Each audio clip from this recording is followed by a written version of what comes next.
Hello, ladies and gentlemen. Welcome to this Sunday evening. Well, there's going to be a Sunday evening later. Sunday afternoon is what I should say. We have the Mythic Championship coming up here. We have EPG Frozen versus Lynx Black.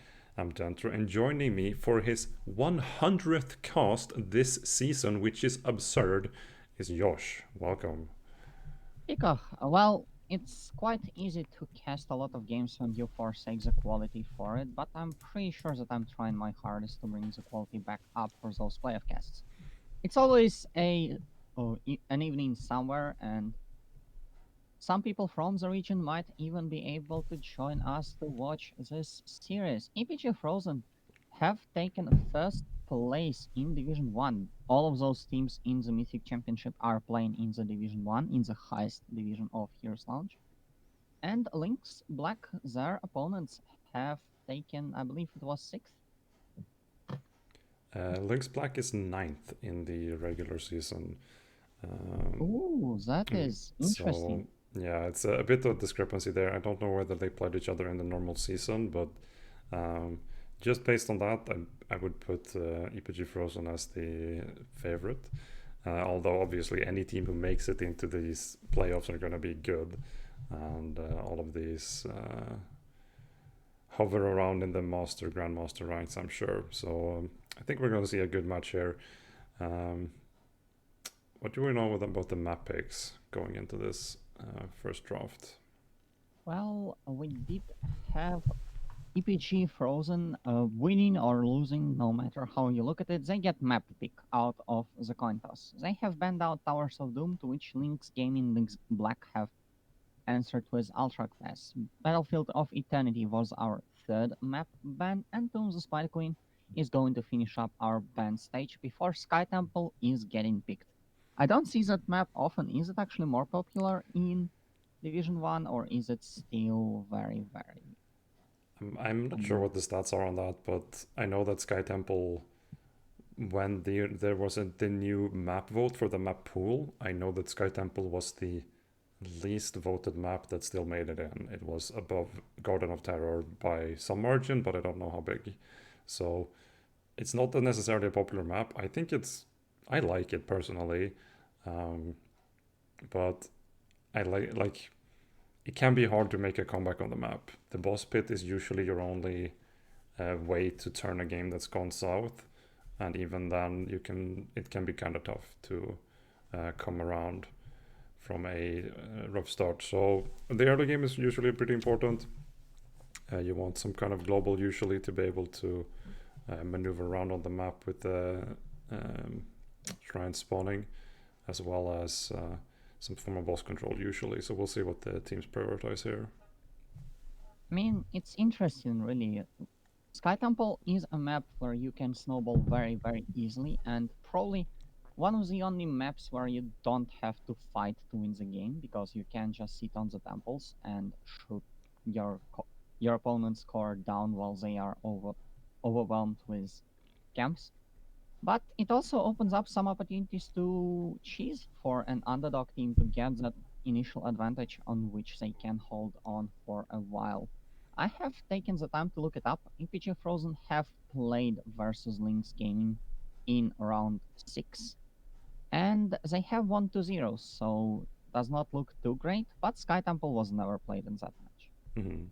Yeah, so Lynx clearly wants some revenge here, um, grudge match or not, but this is a best of three, and the loser will be eliminated from this playoff. We're in the lower bracket, so coming up next will be the winner of this game, EPG Frozen versus Lynx Black, against the winner of Disgusting versus Hype, which will be casted on Channel 1. That's going to be casted by Sidonian and someone else. I don't know who the replacement is, but Sidonian and someone will be casting that right now on Channel 1. So check that out as well. And coming up next after this, we have these two games, and the winners are going to be battling. Uh, the winner of that game will be playing whoever loses between Pepe Milady and 3K Blue, who's in the upper bracket. So I can link the brackets here so you can all see that. I don't have any sweet tech here for the overlay. Sadly, that's why I'm channel 2. I'm a bit of a pleb, but I think we'll be able to show you a good game regardless. Please forgive us for being a little bit inconclusive with how we describe the knockout stage, but it is played out a little bit differently than the knockout stage of any other cup in Heroes Launch calendar because we only have half as many teams. Therefore, there are some slight changes. We have a third place out of the group, which will move through, which in this edition were Hype and Lynx Black. And we do have the double elimination in the playoff bracket itself, where first seeds take the winners bracket, which are in this case Pepem Lady and 3K Blue, and everyone else is bunched up in the lower bracket of the bracket. Well, best of 3 is how all of those games will be played. I don't know, is a lower bracket final in played in best of 5 as well, or is it just the grand final? I don't dare answer that. I know the grand final is a best of 5. I am not sure whether the lower bracket final is a best of 3 or best of 5. Hopefully a mod can find that out for us and put it in Twitch chat. But as it seems, we have full teams here in the lobby, so we should have a draft coming up very shortly. While we wait for that, I'm gonna pimp something happening next weekend. Obviously, this is the big finale for season 12. We're gonna have a winner here in the Mythic Championship, and obviously that's a big deal. You want to have the biggest, the baddest, the bestest, the most adjectivist team out there. They're gonna be the winner. So that's really cool. We're gonna see who comes out on top, but we also play this game for fun, believe it or not. We are for fun gamers sometimes. And on the 8th of August, so next Saturday coming up, there's going to be a charity tournament where you can enter to play. There's going to be semi-randomized teams, as in like what heroes you play will be randomized. The charity is in favor of the Black Lives Matter movement as well as the Pride movement. That is going to be hosted by Fictional and Skylore. You can find them on the Discord for any questions, as well as there's a announcement in the Discord announcement channel, and there's also a write-up on the Heroes Launch website. So you can find out any info there. So it's paying a little bit to participate. And then, it's just going to be an afternoon and evening of some fun games there. So check that out. I think it's a great initiative. And I will be participating personally, so look out for that. So Josh, what do you think we're gonna see here on Sky Temple? Speaking of pinging things, we do have Heroes Launch Season 13, I believe, signups still going on at heroeslaunch.gg. The process is quite straight up. You can sign up as a team or as a free agent to be paired up with other players of your MMR level. And yeah, it's actually quite fun, and sometimes you even get casted, sometimes even by me, which is not a thing that you want, honestly. But we do have some kind of voice issues, which is why we will not be moving into the draft for the time being. But I'm pretty sure that they will be resolved quite quickly. What I'm expecting, I mean, you have said it all. You do want a global on Sky Temple, and I think that you will really benefit from a composition with maybe 2 or even 3 globals to just dance around the enemy and secure those temples, secure that structure damage. Although the teams don't exactly show any kind of affiliation for the macro threat in their picks.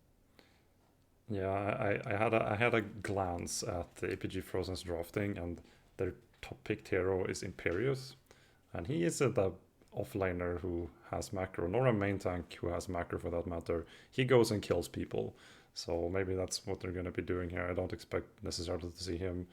I think he thrives better on maps where you're going to be teamfighting a lot. Even so, he's a potent hero for sure. Any other specific things you can see out of the picks so far. I mean, there is an interesting case to be made for Medivh of EPG Frozen. The team has played a lot of different things throughout the season, including bringing out the Cho'Gall versus Lynx gaming themselves in their first bout, but Medivh is probably the hero that's banned the most consistently against them with 10 bans against. Medivh is a uh, very game-changing hero, very harsh hero to play against if the Medivh is played well, and this is Division 1, so everyone is playing their heroes well, or at least usually they do. The mistakes are rare, and the mistakes are punished quite hard, so let's see what this draft will bring to us.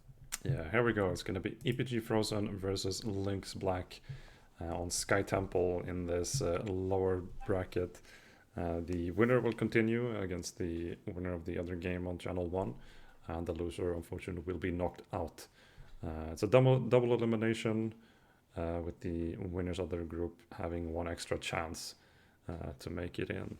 So Lynx Black here with their first ban. Gonna get the first pick as well. I think Avatar is a big deal. Mule is literally cheating on this map. Can just deny objectives, which no other hero can. So I would be surprised to see him ignored. Picked or banned, I expect that, honestly. It would seem weird not to. Well, Abathur is an interesting case because he's literally the only hero left in the game who can repair structural damage, which no other hero can do. I guess you can count Ragnaros, but that's more like cushioning the damage. And while he's very, very strong when the game goes late, he does suffer a little bit early. And we did speak about how snowballable this map can be. So picking Abathur early is probably a risk. I would not expect those teams to pick the Abathur before the third ban at least. And it can be a very, very devastating last pick, especially if you've got some synergies going with it. We Mm-hmm. do have Medivh banned out as expected, and Cassia taken away by PG Frozen. Tracer is going to be our third ban, and let me talk a little bit about the Cassia. People have been considering her OP for a while, and despite the recent nerfs, her win rate is still somewhat unbalanced. I believe the latest percentage win rate that I've heard about was 55% around a week ago, which is very interesting. The ability to find some single target peacocks with that hero is legendary with the Valkyrie, with all of the damage that you have. And also, permanent 30 hour is not a thing to laugh at. ETC is going to be our last pick, and the tank meta has changed a lot with the recent patch, didn't it? Yeah, it did for sure. Johanna being nerfed, ETC's knockback having extra cooldown as well. They did hurt most of the tanks who were very high prio before. We're gonna see a Irel pick and a Snap Soul response with an Imperious, so there's actually gonna run him. This is how they're gonna fix the issue, like the macro issue Imperious has. They're gonna have a Soul with it, so they now have great engage and a follow up as well as macro. So EPG Frozen starting out pretty strong here. Lynx Black going for a comfort pick in Irel. It's their most picked hero so far, and they have a pretty good success rate with her so far. Funnily enough, I think that Imperius for me is probably the breakout pick of these players of the cup. Even though there was a new hero, there was a maze, there was a lot of changes in abilities with the recent patches. But Imperius is a hero that has been brought up out of nowhere almost with offlane uh, patches, with tank patches, and he has been played up by a lot of people in a lot of different divisions. In the Rare Cup, I have seen people play him as a foreman, a tank as a foreman, backline assassin as an offlaner, and there's something that this guy can do that no one else can't. He just Qs you, and you basically get stunned for 3 seconds, and with enough follow-up, which I'm pretty sure those teams will bring, that can be absolutely devastating. Yeah, um, his popularity has certainly risen. with how the tower changes were there for a while, it wasn't useful to have a macro offline, so you just wanted to go kill people, and he is really good at that. He has a lot of stats, quite powerful. For Lynx Black, they have banned out the Malfurion, Johanna was removed by EPG Frozen, and we see the double Doggo Boys from Lynx Black there, so it could be a Bloodlust comp, could still be normal Ancestral, but they have a lot of PV damage as well. Their Claire isn't quite up to, I guess, over the three of them, they will have Soul matched. It's gonna be a Karasim here, interesting pick. Well, Don't see the value straight up here, if I'm honest. Is actually the second most picked healer from EPG Frozen, right after Malfurion, with only one game less, which I guess now it's balanced out. And we also see the faucet on the global from Gia. I believe that X-Ray can play the Kerzin quite well. You do have some kind of ancestral with your palm, which does work a little bit different, but the heal numbers are the same on the ultimate alone. And without the ultimate, you do get a lot of damage in the team fights while healing up your lowest targets, which is very important. I like how EPG Frozen have tried to squish down the tank pool against their opponents, banning out the ETC and the Johanna, but they forgot to leave banned the Mei, which is probably our third big tank at the moment, which is picked by Darkwolf alongside the Hanzo. Zerto will finish our draft, and what are your opinions? Yeah, so there is one global to none. Soul has a lot of macro, which can kind of, honestly, you can have a lot of people hidden in quotes from the side of EPG Frozen. You'll probably have Fasted offline, or maybe even Zeratul, and then Karasim can just do whatever he needs to. Like, he's not needed in any lane, so you can go do like Zeratul, Karasim ganks or something. Fawcett can join. For Lynx Black, it's a more of a standard lineup. You have tank, bruiser, double ranged, and a support. It's not necessarily true for EPG Frozen, so I'm curious to see how they will do their laning early. For Lynx Black here, it's all about dealing with this Imperial Soul mix, I think, and then there's a Zeratul wildcard. Hunting down Hanzo for Zeratul is going to be its name of the game here. If Hanzo can keep himself alive with some help from Rhaegar, that's going to be really important. And with the Karasim diving as well, I think he's going to be at a bit of a risk here. I'll have to give it to the global, just straight up. Gust is so good as well, so Ice Wall as the comparison for boss control. It's about even, but yeah, global is a powerful thing, so that's my take. What do you think? You see, that's where you are wrong, because Hanzo is also a global hero, starting with level 20, but let's not think about that. Rel and Hanzo can actually provide a bunch of damage. We do know how Greymane can be very explosive. We have seen him pop off just yesterday in the Legendary Cup. Mei is a new hero into the Nexus, but I believe she's in she has joined in the time where she is looking quite well. She has basically the same passive as a Johanna on a comparable cooldown as well. So I would not count Lynx Gaming out, but I do agree that the global might be potentially a little bit too strong. So We are moving into the game, and on the left side we have X-Ray on Kerzim, Ultralisk playing as the Imperius, Dino on Zertal, Gia playing the Falstad, and Wit on Zul. And in the red on the right, it's Lynx Black. The Joxy is on Greymane. The Dark Wolf playing Mei. Simbert on the Hanzo. GGT on Irel. And Phoenix is playing Rhaegar. And that is my favorite quick match start of Sky Temple. The teams are going in straight for the Vision. Die for Vision was the name of one of the teams in launch. I don't know if they are still active, but so far, no one's eager to do that. The teams are just brawling around, and the Q hits on Darkwolf. However, the interrupt is also there. That is a big difference between the lower divisions and the higher divisions. The Imperious Qs are still very destructive, but they are way less destructive because people know how to interrupt those. Yeah, you kind of have to. If you don't, most of your team usually dies. It's a really, I find it a big struggle to play into him because you can't block that skill shot. You're just gonna get stunned yourself. So normal tank movement doesn't work into him. Dark Wolf having a bit of trouble. Nice engage. And the Ice Block is popped, but Mei will not get saved because the ice block is broken through, and the Mei herself is killed quite quickly.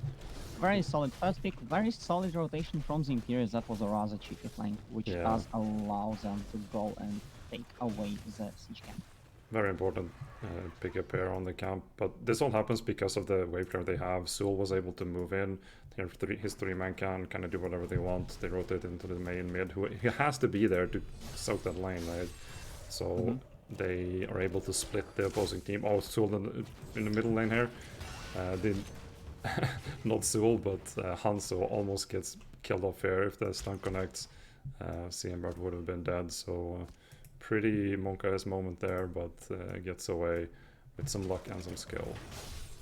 And speaking of the early advantages, we did see EPG Frozen take both of those siege camps, and that is quite important because not only you are denying the siege camp from your opponent, you're also putting a lot of pressure in the bot lane, and while Lynx Gaming are trying to counteract that by playing in the top lane, taking the wall down and almost getting weak there. Unfortunately, Zul is surviving just on a sliver of HP. We do see that the camp will probably get pushed while the Falstad is doing his dark deeds in both bot lane and the mid lane. Yeah, Irelia is matching him fine for the moment though. Good value early here for Lynx Black. With the camp they pushed down most of the top lane wall here, so pretty good value. Almost got Soul as you said, but now Greymane gets rooted here by the Soul. It's gonna get behind this gate. Defense here now for the team in red. And it is very easy to push with the Bruiser Camp, but when you push with the Bruiser Camp, your opponents have the opportunity to do the same, which EPG Frozen will use to its full effect, with not choosing to get out of the fight despite falling to 100 HP earlier on, and only now the Necromancer does back. The first two temples are activated, the one in the mid lane and the one up top, and Lynx Gaming are trying to fight for the mid one with Dentro, who will just leave, take the vision, and try and help buy some time for the Kerosene. Yep. Kerosene being able to stand there is a pretty good upside out of that support, I would say. He's one of the few who can actually like do this without taking too much damage. So nice little pickup there. He has good PV damage too, so we'll see what he is able to do in the team fighting there later on as well. So trades on the temples for the moment. Offlaners doing offlane things. Not much spice going on there, but slight lead on the structures, I would say, for EPG Frozen, certainly, with this top fort now falling. I think it also is a slight lead on the objective itself, which those slight margins can make or break the game for you because the objective is just so Oh, Irel efficient. might get rotated on here in mid lane. They're looking for her. Soul is coming on the mount, appears from behind. Uses the 7 to mount up though. She might be able to get out there. It's gonna be close. Oh, gets rooted, knocked back, stun connects though, and down she goes. Big rotation here from EPG Frozen. Picks up the Irel there in the mid lane. And chases her all the way to bottom, and now they have a 4-man here. They can do some damage onto these towers. And even if the URL died, I just like the fact that I decided to go for that little rotation down to the bot temple even, because you are able to jump Oh, over Rhaegar the though temple. gets stunned, gets rooted. They're gonna steal the camp. They're looking for more. Falstad going in. Mei is here though, but another steal here on this camp for EPG Frozen. Looking a bit rough for Lynx so far. They're not being able to solidify a grip on this map. I mean, usually the big power spikes come for you in level 10, most importantly, because that's the level where the ultimates are. And unfortunately for Lynx Gaming, they are going to be a little bit late on that power spike compared to their opponents, but they still can do a bunch of things after that power spike comes through. We do have the Ice Wall on the Mei, we do have the potential Dragon Arrow, the Bloodlust engages Root here on the not Mei. stop that.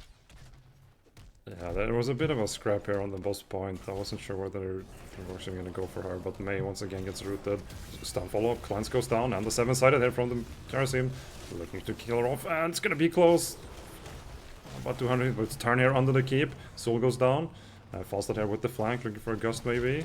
And Set a that tool. will move in, no ultimate there. Might of the Nerazim chosen instead of the White Prison, which was the classic pick for a while, but with setup meta a little bit on the downswing and the dive meta rising up, Mythosanerism has become a staple of Zertul's builds, and we do see that X-Ray is actually gonna get enough of the bot tempo to get the fort down before blinking over to Ultralisk and getting away. Very nice play from the support of EPG Frozen so far. The Dark Wolf moving in, finding some kind of an engage, but unfortunately it will not stick greatly. Ultralisk will miss the Q, and Imperius is at its weakest when the Q is missed, unfortunately. Circle flank. Sneaky, sneaky. And Engaging onto the Rhaegar. Foss is coming in as well, and down it's gonna go with the Bloodlust though. Arrow doesn't connect with anything. As the Ice Wall gets stuck on two. The Gust is is weak. very good, pushing everyone into the wall. Dino is gonna fall quite low, but no kills come out from the side of Lynx Gaming, and they only lose a Rhaegar in this team fight. Very unfortunate, but not a lot you can do with it. Yeah. So no boss attempt here, but they're gonna take the rest of the temple. Soul just keeps pushing on this map. Irel again here, maybe getting rotated on. 3-man engage, Q misses from the Imperius. And the Wolf Boys on the Bruiser camp now. The match Soul on the other side. And that's the beauty of the setup from the side of EPG Frozen. You have the route to find an engage, you have an Imperius Q, which is a devastating follow-up usually, and is a very solid way to find those engages on its own. We do have the Mythosanerism in Zertul to try and force some fights, and the Wind Tunnel will be very important in the late game to try and stunlock the targets for a long absolutely. time. Fight breaking out there, they're diving the Hanzo is gonna go really low, and Zertul confirms the kill there. Nice dive here, and 7-sided in the backline. Dino falling quite low, another heal. Jukes and jives and gets away, maybe. Irel looking for the kill, gets him! And big Ice Wall as well. Trying to do more. The Greyman falls, 1 for 2. And they need to walk away here. EPG Lynx quite low. EPG Frozen, Lynx Black. In a scrap, in a brawl. Big collision from the Soul. Bloodlust now, quite late. Trying to turn. Rhaegar's gonna fall.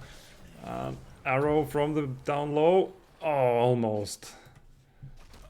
And that is a very sad fight for Lynx Gaming, because I thought the wall was very, very well done, because it caught everyone except for the target that you're trying to blow up, which is usually the best case scenario, because no one can help. And Dino was just in there in the fight with 100 HP without his teammates on the battlefield essentially for the next like 3 seconds, which does result in him being forced down. But EPG Frozen, not phased by it, just decide to continue fighting and get this fight in the end. The Bloodlust not coming out to be that great because yeah, it was really lately used. Whether it's just a panic move or like, oh, we need to do something to kill them, it didn't really get the value there. Double temples now capped here for EPG Frozen. Zertul dueling the Irel here on top while Karasim and Falstad picked that up. Imperius doing the tank job, scouting out there in the bottom, gets bulleted, looking for more, uses his shield, and it's, oh, the arrow connects with Falstad. On 2, and we do have the fight coming out. The Ice Wall not that great, and the Mighty Gust will be there to disengage for EPG Frozen. Ultralisk, I don't know how he survived, but he did. And, you know, we have talked about how snowbally this map is, and you can see a very nice example of it right in this game here, because look at this top lane. Lynx Gaming have to defend the lanes, they have to push the lanes, but that does mean that they can't go on top of the objective, and the objective is just able to get the damage straight into the buildings, and features that not many objectives in the game, and particularly in the launch pool, have.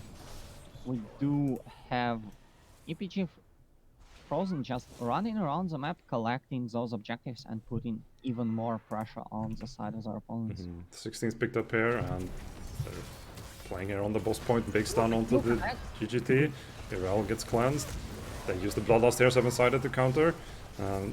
Big run it down fight there. Greyman goes quite low. The health bars for the red team is just falling and falling and falling. This doesn't seem to be true for the other side. Ultralisk there in the backline gets run down by a Greyman, but it doesn't care at all. They can't kill him off. Nice stun here onto Onto May, tries to boop away. Goes for Grimmer And here. the Zeratul cleaning Giant up. flank getting the 2 kills and following up for a third on the May, and absolute devastation from EPG Frozen. Lynx Gaming spends the entire time focusing Ultralisk, who did not even lose that much HP. He's still on full, and the Angelic Armament is just a very solid shield to deal with. We did see the kill on Irel come out. Camembert is the only one alive on the side of Lynx Gaming, and I think that should be game right there. Yeah, they are posing here, but they are not the most healthy. They seem to actually be leaving here. Soul puts down the skeleton mages. They want to get the middle keep and just keep this macro advantage going. A boss call now is probably Lynx Black's best chance. Double blink there from Zeratul, but they don't have anyone to reach him. And the map just keeps getting tighter and tighter around the neck of... oh, Zeratul, he's still in there. They don't see him. Goes for the sneaky escape there.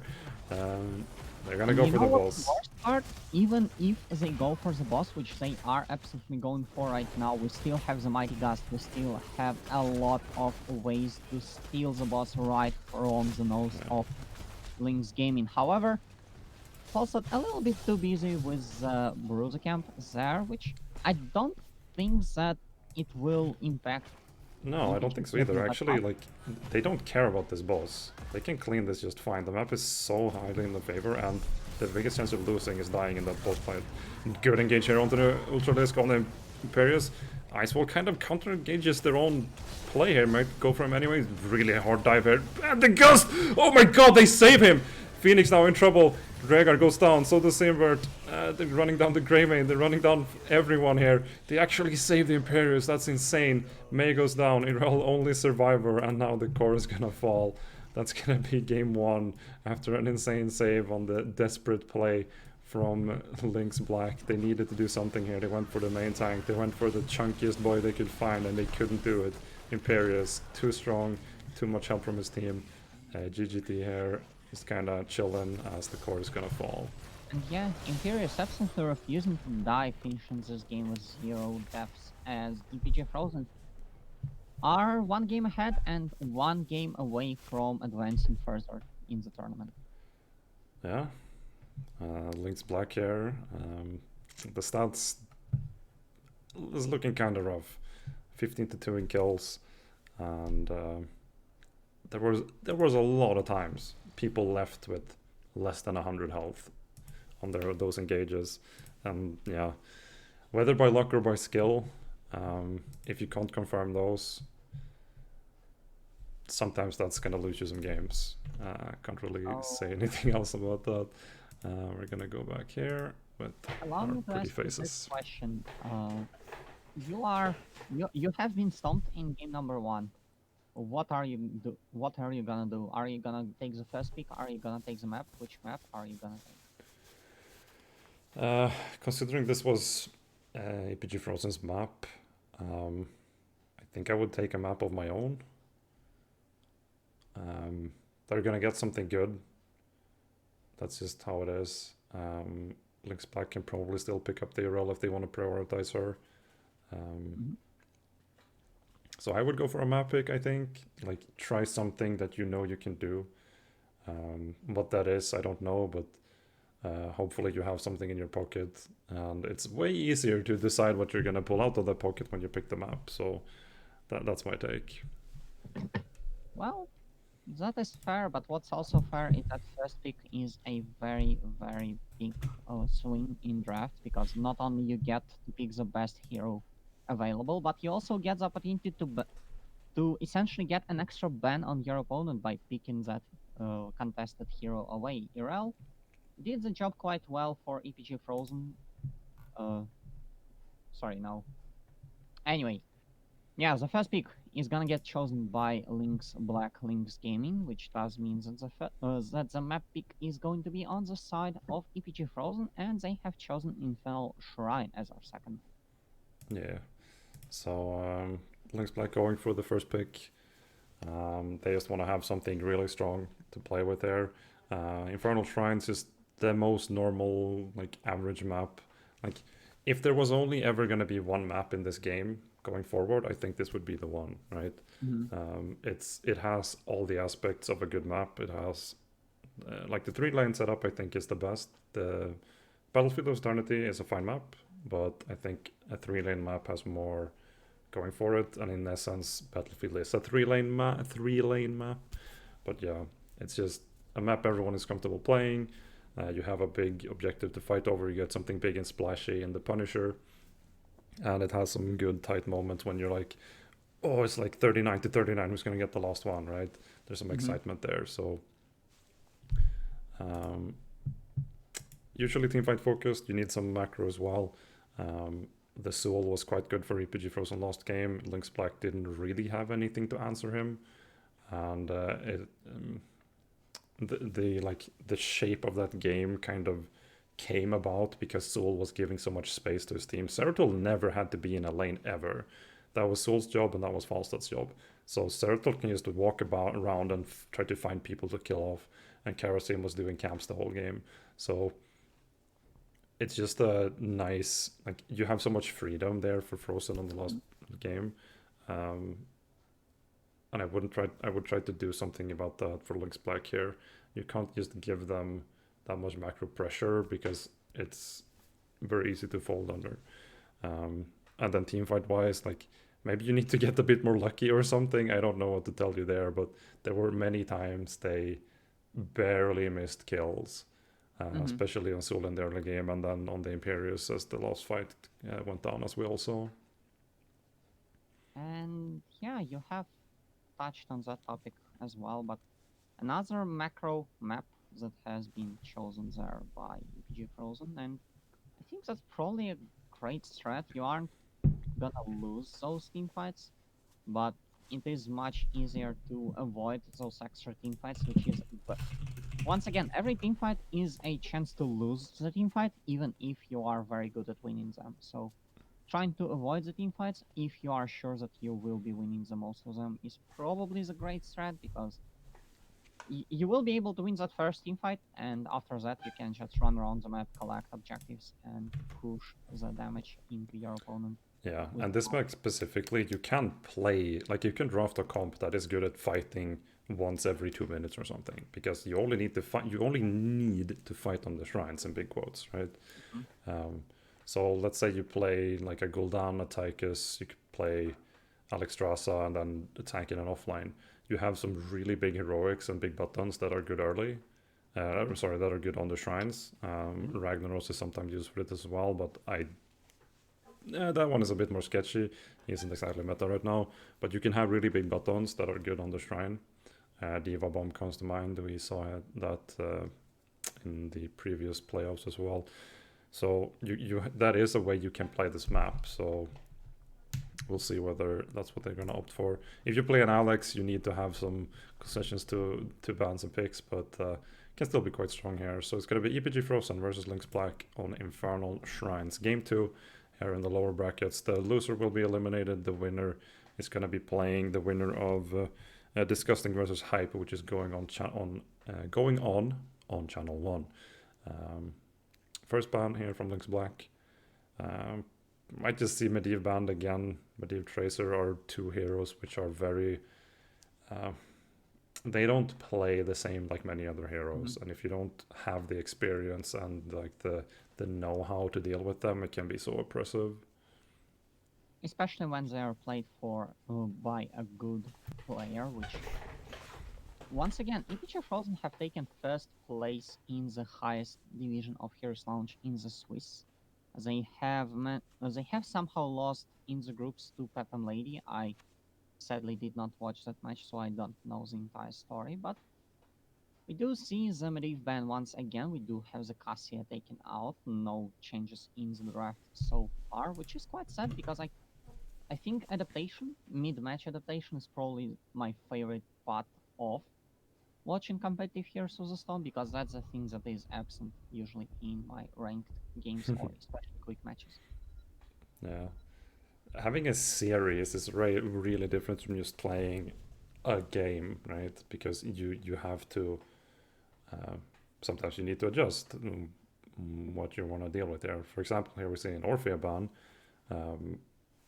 whether EPG Frozen has played all of it. I have to assume yes. Maybe they have something. They have a player who really likes it. She can be pretty good on the shrine. You can snipe minions pretty well. The jukiness can be quite good, but then again, if you miss something with Orphea, you're kind of a sitting duck. So very high skill cap hero, I would say. Uriel gets banned here, so Lynx Black not even gonna get that highly prioritized hero for themselves. We'll see what they go for instead. All of the tanks is now available, unlike last draft. So I would be looking for tank pickups before second ban. I actually quite like the idea of an Orphea ban. I think both of her ultimates can be quite devastating on the shrine, and Imperius is a very, very decent first pick, especially considering that we know that EPG Frozen like to pick Imperius. That's their most played hero at 12 games picked counting the last one. And yeah, he's very good. They have managed to win 9, now 10 games on that hero, and it doesn't seem like they're going to stop. So you just take away the Imperius. You sadly leave up the Tracer, which is picked there alongside the Malfurion, but you do get that very powerful hero. Yeah, Imperius is powerful, but so is the combo just picked up by EPG Frozen Air. I know X-Ray plays a pretty good Malf, so Dino there on Tracer is gonna get good help. Imperius is not necessarily the best tank into a Tracer because of how telegraphed his skill shot is with the stun. We're gonna go for a Rhaegar again and Diva, so very low CC from their front line here out of Lynx Black. I mean, you have mentioned the zoning potential of the mech explosion before we went into the draft, and that's where it can come out. I'm actually quite interested to see how this works out. We did see Curso attempted yesterday in their match against Logia, which was casted by us. But unfortunately, Logia were able to overcome Diva's zoning potential with just having a lot, and I mean a lot, of macro. Tracer is a lot more fight-oriented hero than what Logia have drafted in both games. So I feel like that's a little bit less of a problem. That thing coming out into the bans, the Squishy Lizard, as I affectionately call it, is still very, very solid. And the EDC is going to be the return ban. The tank pool has been squished down to 2. Well, there's more tanks than 2, but yeah, Johanna's. I would expect Johanna here, although it's kind of it's the safe pick. If you want something more specific, there are obviously ways you can go. And speaking of ways to go, it's going to be a Tyrael Kerrigan. That's real all in here, so probably a mage there in the last spot. Maybe a Junkrat potentially, but some sort of mage. Whether what that is, it kind of doesn't matter. That's a really threatening front line. Neutral is Kerrigan. It's gonna be giving us a show here. They don't have And CC. What do they do here? Ooh, Blaze added? And I don't remember the stats on that hero, but both Kerrigan and Tracer on the side of APG Frozen have a 100% win rate. 6 out of 6 for Tracer and 5 out of 5 for Kerrigan. So I would be very scared on the side of Lynx Gaming. However, I quite like their approach to it. You do have the Blaze, you do have this, once again, highly telegraphed, but still a very solid stun on the E. And you have the bunker, which can be used to save many a person. Zertal was I do Holy. believe that should be the Void Prison, and apparently there's a leave in the. Yeah, we seem to have lost a player. Oh, Diva is Greymane, says Ty in the draft. Okay, so we are incorrect. That is not going to be a Diva. That is going to be a Greymane. They have drafted a placeholder, and right now we are That starting. that makes a bit more sense. That makes a lot more sense actually. So we're gonna go in here while we adjust the draft. So Diva is not actually a Diva; it is a Greymane. That makes the draft a bit more coherent. The bunker is going to be very important here, I think. Combustion doesn't seem very good into a sanctification, so I did entertain that thought for a short moment, but then I went nah. Also, Dentro, the sun. why is your first thought about Blaze in Division 1 combustion? Come on. I don't know, like point control, but no, it has to be bunker. Also, I assume they're gonna be playing Incinerator Gauntlets for the I'm actually macro.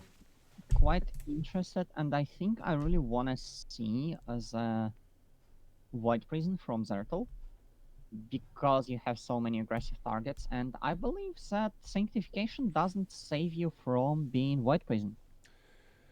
So that Uh, mean s- no, I think you can sanct on top of if you void prison on top of the sanct will fade while you're in it, or something mhm. like that, because the void prison cares about heroes and the sanct is an effect on the ground. I don't actually remember the proper interaction there.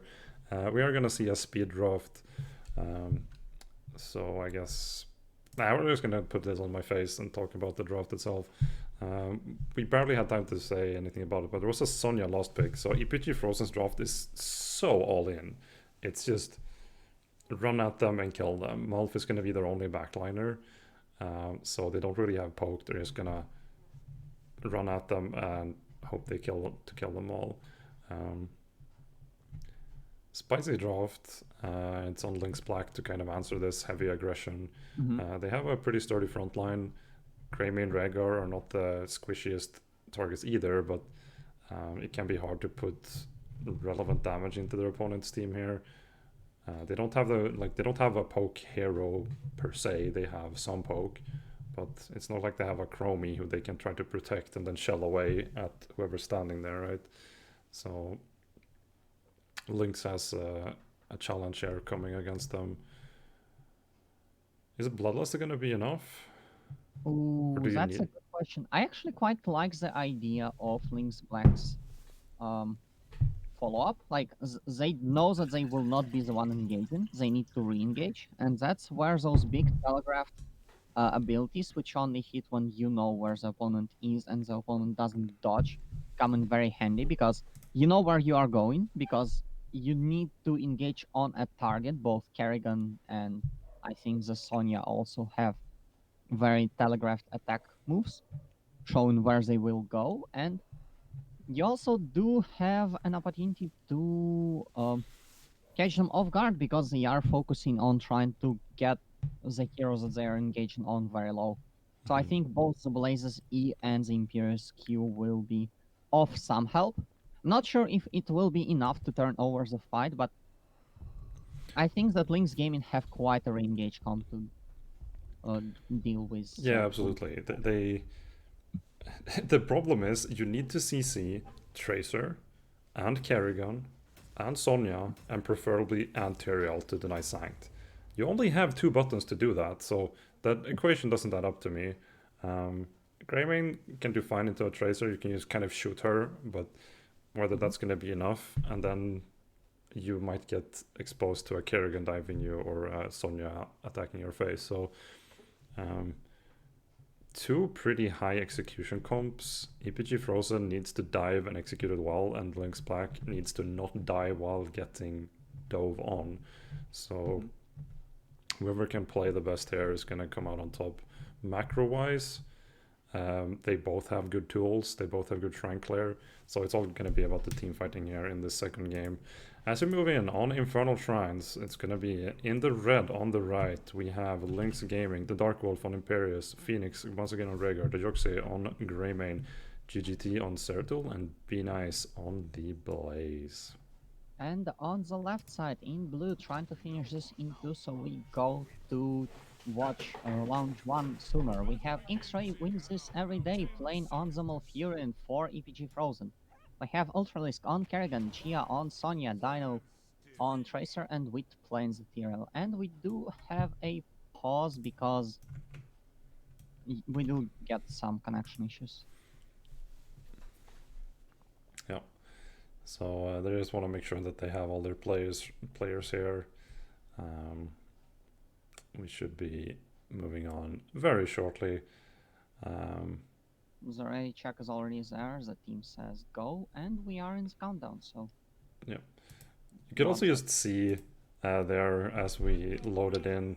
That was three level 100 mastery taunts, I think. Just casually showing off here from with X-Ray and Dino. So some pretty comfort heroes coming up from them. It's going to be getting good value here. An extra support in the Tyrael will help this team as well. Turtles sneaking around in bot lane. Blaze gets stunned out.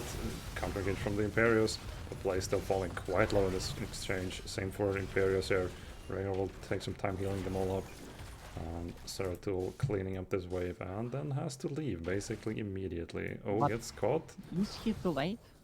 Could be. Sure. I don't know. I think that he can just run behind that fort, Oh, but he moves into the range and gets hit, and he that might be in trouble here. as well. But you can just stay in a place, and you will not be seen. And I Okay, don't think he will get scouted because he's sitting right in the middle. Okay, that's I like this recovery here. The Yox and Dino having a scrap in mid lane while we see Zeratul now going back to bottom has to soak that lane. That was a funny interaction. I'm happy to see that. They now found Zeratul again. They didn't lose much XP with Blaze. They're pushing in the Sonya in top lane. I actually wanted to bring your attention to the confidence that the Dark Wolf has, picking the Q taunt on level number 1, which is absolutely a gamble. I don't think you will be able to hit those. Engage him off here. But It's you gonna will be get close. a little bit of extra damage. X-Ray will finally fall down, and that is a nice start for Lynx Gaming as they get their first blood for themselves, and that does allow them to potentially go and engage even on the enemy siege camp. Yeah, they feel like they don't really have the position for it though. Blaze is top lane, Sonya was mid, so it's actually a 4v4 they have to play despite having killed a player there. So realizing that maybe this is overstepping a bit, they decide not to. Kerrigan will finish off the camp instead. So yeah, first blood to Lynx Gaming, already off to a better start than last game. I hope they can keep up here because we want to see some excellent games there. In the lower bracket for the Mythic Championship, EPG Frozen versus Lynx Gaming on Infernal Shrines. Pretty even, quite even I would say here, as the first shrine is activating. Well, you do still have around 20 seconds for it, which does mean that it's high time to take those bruise camps. They can provide a lot of pressure, and they can bait out some attention from the enemy team, which probably is the most important part. You do want to take them a little bit later than your opponent, but you do not want to take them late enough so you actually forsake your positioning on the objective for it. I think Lynx Gaming have managed to achieve both of those, but the timing might have been a little bit too close, because what you want as the ideal scenario is that your camp is sitting behind the wall, pushing the enemy camp, which is attacked by the towers. Another engage here onto Wit. This time Tyrael a bit more tanky than the Malfurion though. The Dark Wolf looking for those picks as both teams now scrapping over this shrine. Bomb goes onto the Imperius. Nice root follow-up. Kerrigan combo as well. Stun goes in. Dark Wolf very low here and down he goes. One kill here for EPG Frozen and they will likely get this shrine as a consequence of this. Nice pickup and the Frozen Punisher is probably going to come their way. And Frozen Punisher probably is the most important one, probably the most liked one for pushing, because Blaze is in trouble here. The body block on Dino is very good, but he will find an engage on X-Ray who will fall low and force everyone on the side of EPG Frozen to take their attention back from the Blaze, try and save their healer, because you can fight against the Blaze which has survived. You cannot fight without your healers that well. They go for him again! Kerrigan across the wall, Ultralisk with Gia. Go for the Blaze kill. They know he wanted to get the soak. They must have seen him rotate. And the drop is that as well, and that's a massacre. Dark Wolf gonna stay alive while Phoenix is being rooted and killed. The Tracer blinking, rewinding time to stay alive there, while the Dark Wolf is gonna lose a lot more HP and eat another pulse bomb. The Q on 2 and the tower's doing some damage as well. X-Ray falls quite low, but he is not able to finish him up again. Oh, and Q right on top of the Tracer, and speaking of heroes that will be dodging all of the abilities, just alive enough, and this is so aggressive from both teams there. They just keep brawling here, keep brawling. X-Ray is gonna fall. 4 kills to 2 now, and just relentless assaults from both sides. And as you said, it's blue team engaging, red team counter engaging, and it's such on a nice knife's edge here this whole time. Good value from the offlaner there. Gia in top lane after the Blaze falls, they get the wall open. But yeah, like this bottom fort already falling before level 10 is a big deal here. Once again, EPG frozen up a turret before level 10. Speaking of having a big deal on level 10, we do have the Ultralisk, which is a telegraphed stun, most importantly, I would assume. Also, the Twilight Dream, which is a very, very important tool because it is an AoE silence when your opponents are trying to re-engage, or maybe when Zertul is trying to blow you up, you just silence him and he's dead, essentially. We do have Wrath of the Berserker, a very solid utility tool, while not as huge in the fights. We did see that Chia is gonna be able to just not team fight sometimes and still get a lot of value for himself, and Wrath of the Berserker will definitely help with it. We also have the Pulse Bomb, of course, and the Sanctification, which is probably the reason why this comp is so aggressive. Oh yeah. And on the other side, it's going to be Void Prison and Bloodlust. It's going to be the Swords for Imperius, Go for the Throat. Blaze is holding, but it will be Bunker there. For a short moment, I went, as he might have picked Combustion, and it didn't seem like a good choice at all. But all is well. Ultralisk cleaning out bottom camp here. Team in red kind of basically sewn out of all of this XP. Look at this. Blaze can't soak in top lane at all, so they need to do something else here. They're looking for Kerrigan in the bottom.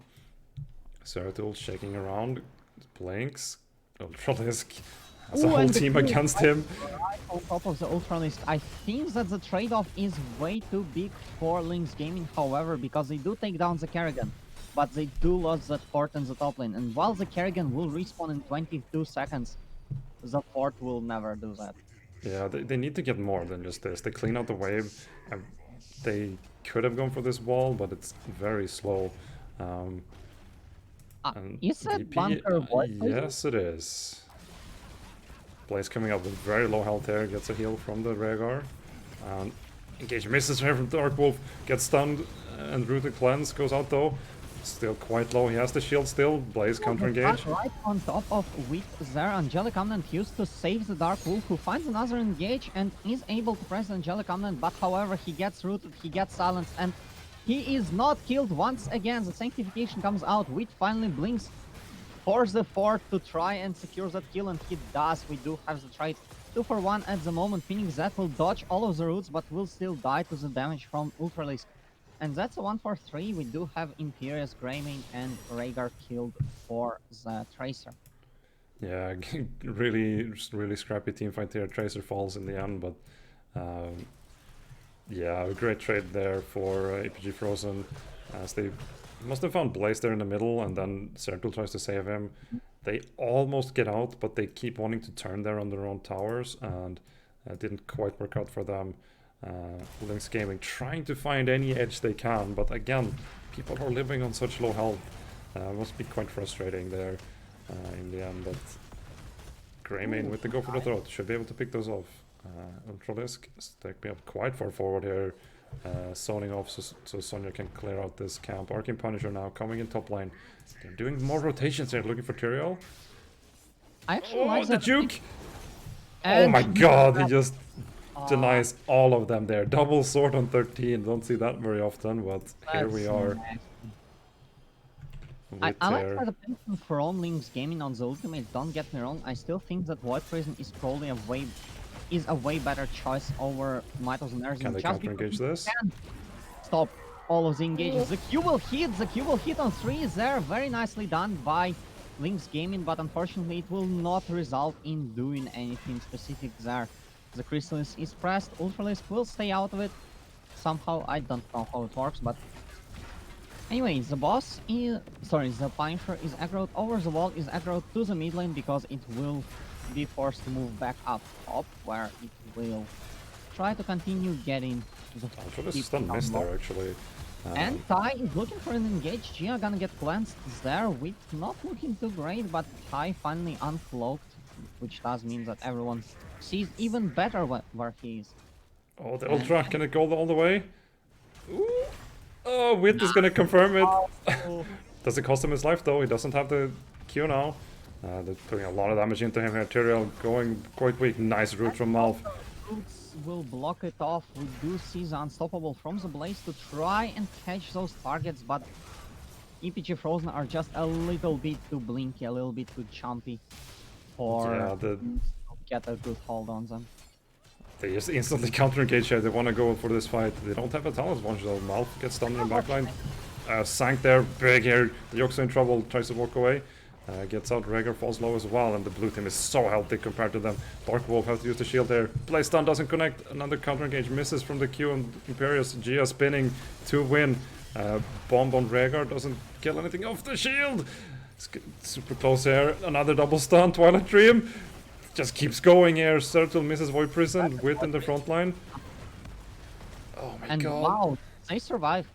Probably the best fight throughout the entire series from Lynx Gaming so far. But Ultralisk is going in with his namesake as an engage. The pulse bomb will hit on Blaze, and the Blaze is blown up. Dark Wolf finds the Q, but that will not stop him from dying alongside the Greymane. And what I just called a good fight gets cursed very quickly. I'm sorry. I think it was a fine fight. They got out all alive, but they thought they were safe behind their building.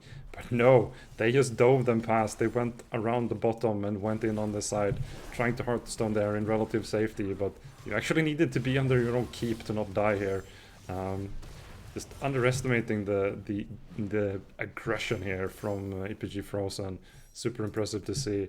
And just such a scrap in middle. All the engages and counter engages. So many stuns going out. All the saves. You can tell that these teams are all really good.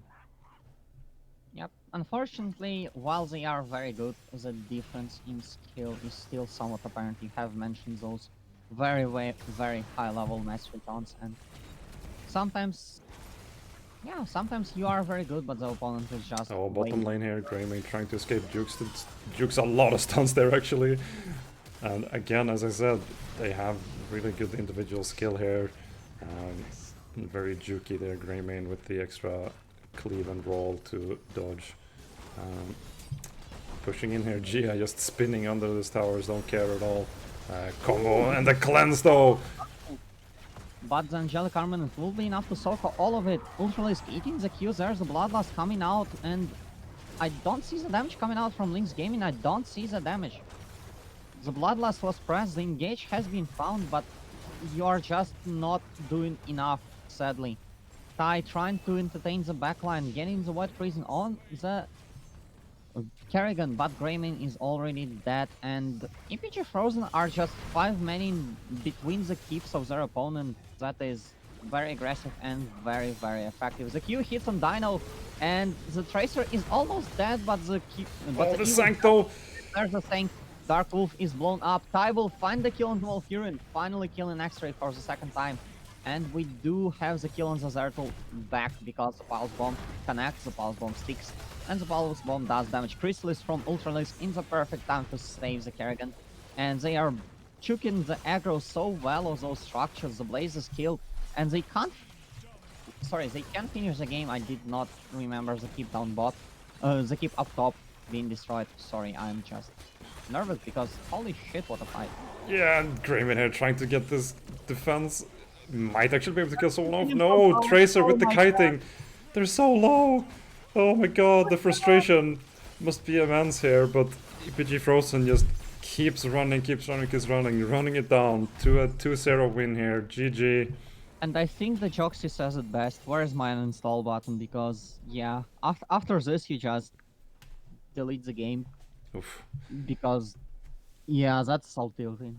They fought valiantly here. Lynx Black gave it the best shot. They really tried. They had a really good VP Imperius engage. They killed off some people, counter engage after counter engage, but just a little bit behind on XP, a little bit behind on scaling, so they couldn't quite get those kills confirmed. And unfortunately, despite however good Lynx Gaming are, their opponents were just way gooder.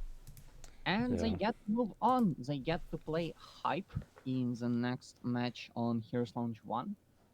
And yeah, there is still a whole day of matches, but I believe we are finished on this channel. So We are. So thank you all for watching. That was EPG Frozen versus Lynx Black, a super exciting series. Really, really brawly there on Infernal Shrines. I love it. Some good back and forths, and EPG Frozen come out clearly on top, I have to say. This Mhm. decisive 2-0 here for them. We'll see how far they go. They will be playing Hype, as Yosh just said, on Channel 1. That's going to be casted by Sidonian and Samu.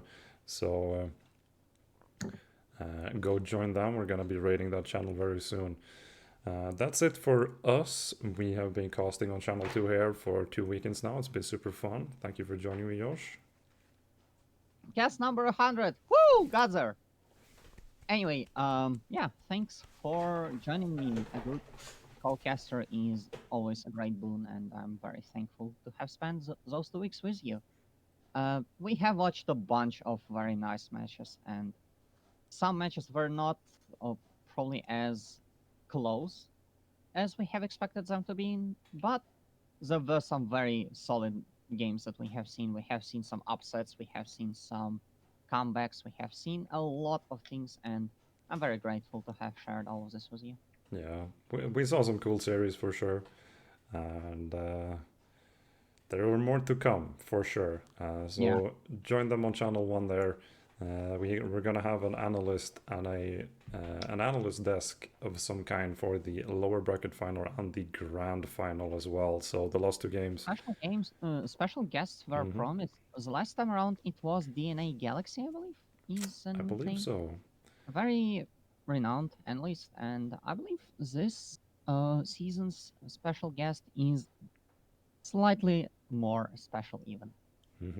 So stay tuned for that. Coming up on Channel 1 later on in the evening. Um, but yeah, thank you all for watching. I've been Dentro. This is Yosh. Have a good evening, everyone. And we're going to send you over to Channel 1 there. Bye for now. Have a great Sunday. See you around. Have fun. It's mandatory. Bye.